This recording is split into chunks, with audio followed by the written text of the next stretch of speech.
Then, eto na lahat yung mga kalat natin, guys. Eto, bumili pala ako ng egg na malaki. So, ayan yung itsura niya, guys. Yung itsura. Nilabas ko na. Dito.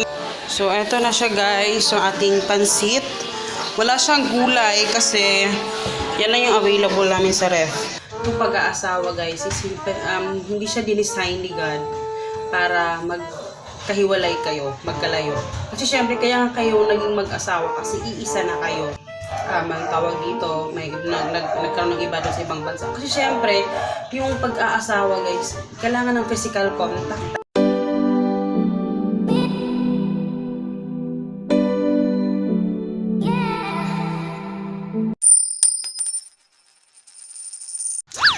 Hello guys! Good morning! Good morning today, Saturday. So walang pasok ngayon today. Wait ha, parang blurred siya. Wait. Ayan. Today is Saturday. Today is February 22, 2019. Today is Saturday. So ayan, walang pasok, no? Eh, naglilinis ako ng aming, ayan, nililinis ko yung refrigerator kasi, oh my God, parang 3 years na itong walang linis. So, nilinis ko, and then, kasi ngayon ako nagkapanahon, ngayon ako makahanap ng time, and naglinis rin ako ng CR. Inis talaga ako sa CR kasi, hindi siya agad-agad na wawala yung itim. Si Hagrid nandun na sa labas. Ayan, nilinis ko. Yung itim talaga hindi talaga nawawala. Yan o, yung itim. Hindi talaga siya nawawala. Nilagyan ko na ng Sonrox. Then, eto na lahat yung mga kalat natin, guys. Eto, bumili pala ako ng egg na malalaking egg. So, tatapusin ko lang to, guys. And si Papa yung magpapak ng order doon. So, yan. Let's go sa go. So, ayan yung itsura niya, guys. Yung itsura. Nilabas ko na. Dito, medyo malinis na to. Ayan. Yung dito na lang, yung lilinisin ko pa din. My goodness.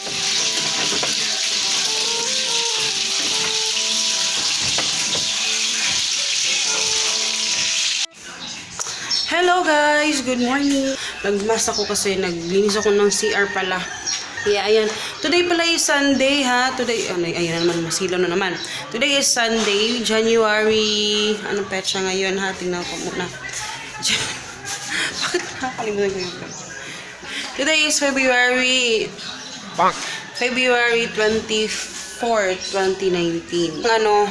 Nagluluto ako ng pansit. Siyempre, dahil Sunday, wala naman pasok si Papa. So, nagbibili ako ng pandesal. Gina natin kung mainit pa talaga yung binili niya.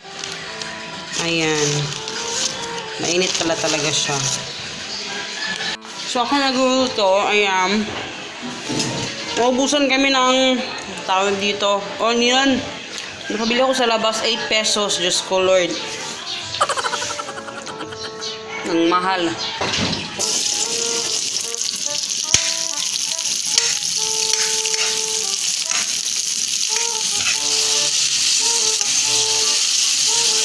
So, eto na siya, guys. So, ating pansit. Wala siyang gulay kasi yan lang yung available namin sa ref. Ubusan ako ng gulay. Ayan. So, yan lang. Yun yung available. Kasi dyan sa may tindahan na yung mga gulay, guys. Kaya ng onion, 8 pesos. Tapos akong makapaglaba kanina. Yung problema ko na lang, yan lang yung tutupiin ko. So, ayan na, guys. Kain tayo. Kain. Ito yung aming pandesal. Ayan. Ayan si Hagrid. Good morning. Morning, babe. Morning. Ayan, muhain na siya ng tapos may melon. Manood kami ng CCF.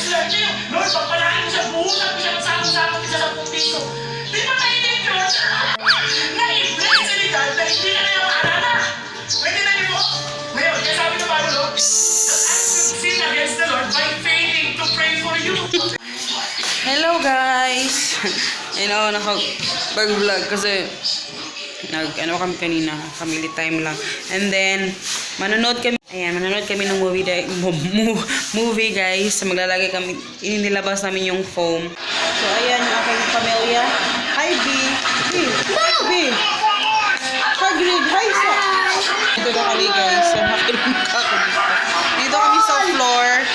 diba?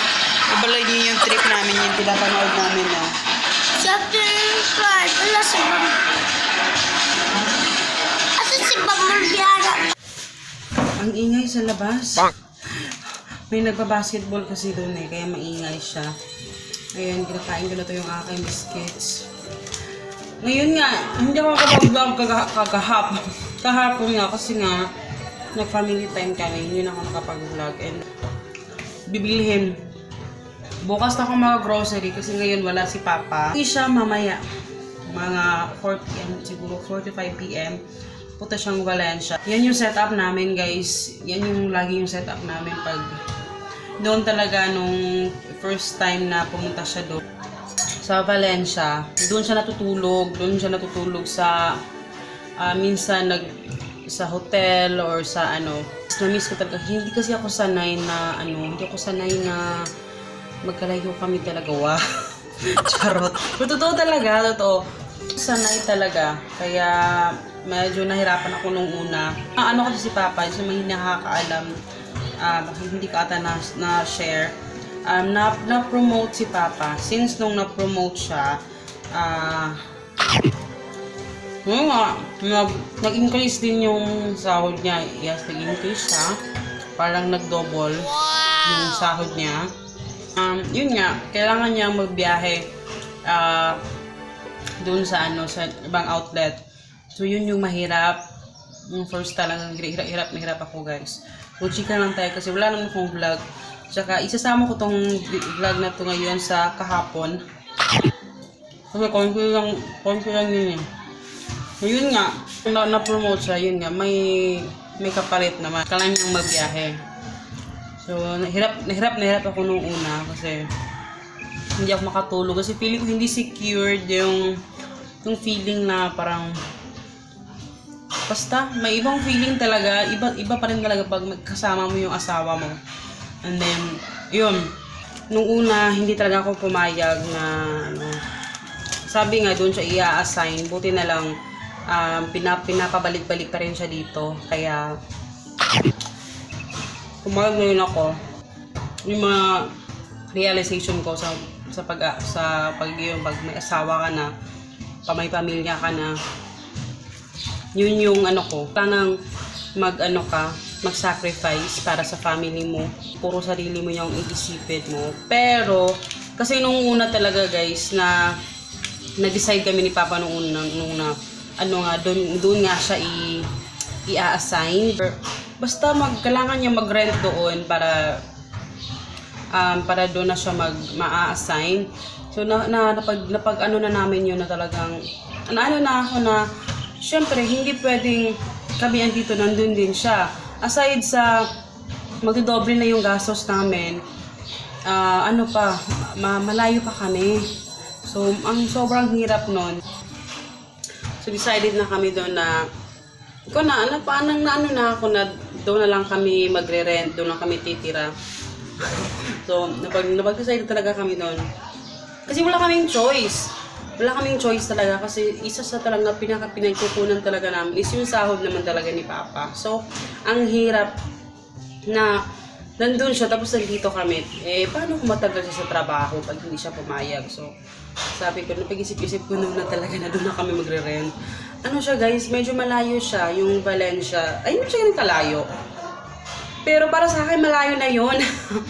Diba? Parang basta, gusto ko pa rin nga within the pa rin, sa city pa rin siya, sana siya ma-assign. So, buti na lang, nag-decide yung papapunta-punta lang siya doon sa outlet niya doon. So, parang may naman sa akin na, buti na lang. Para sa akin, kasi, siguro kung doon talaga siya ma-assign, doon kami magre-rent.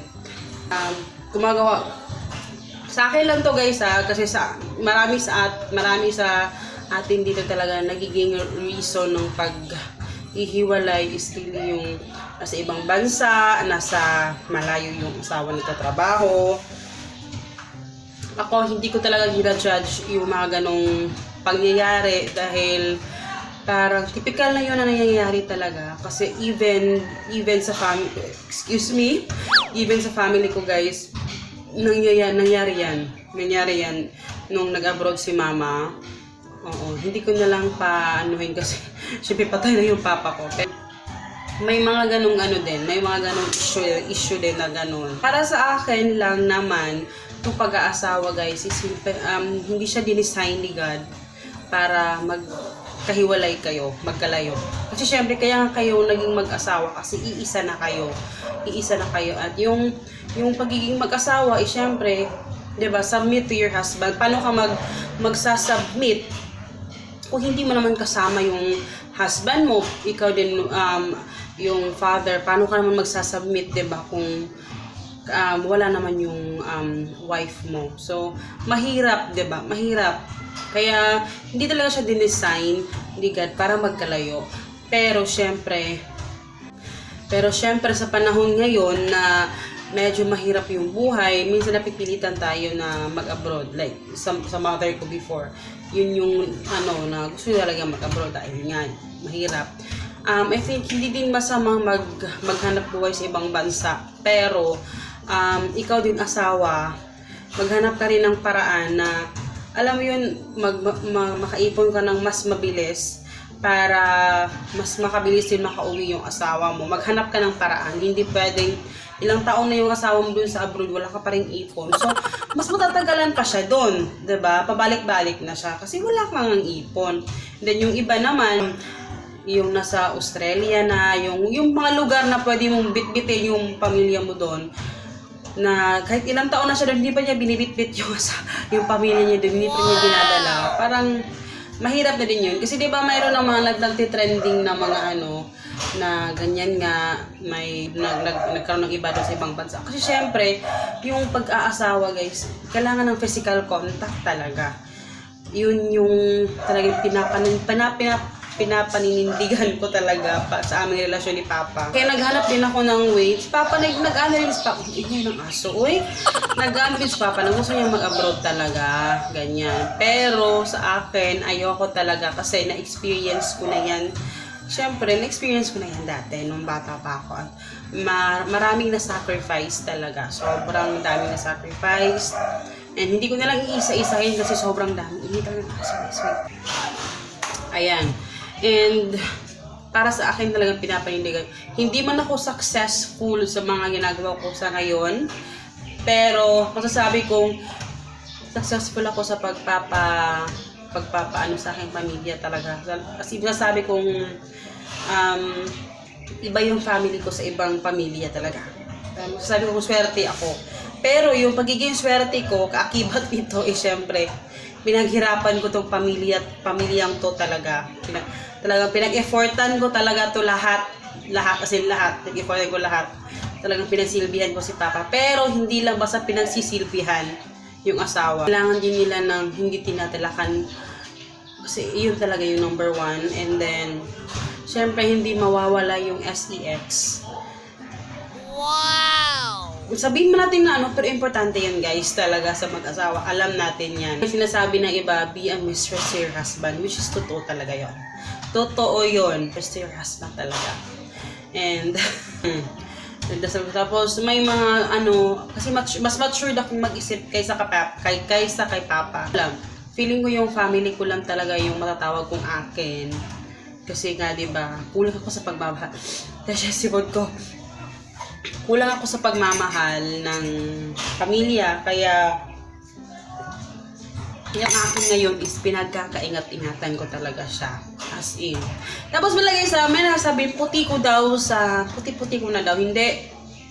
Sa camera lang yan, at tapos sa lighting. Kaya ang puti ko tingnan sa camera. Diyos ko, ano ba nangyayari dito? Ang puti ko talaga.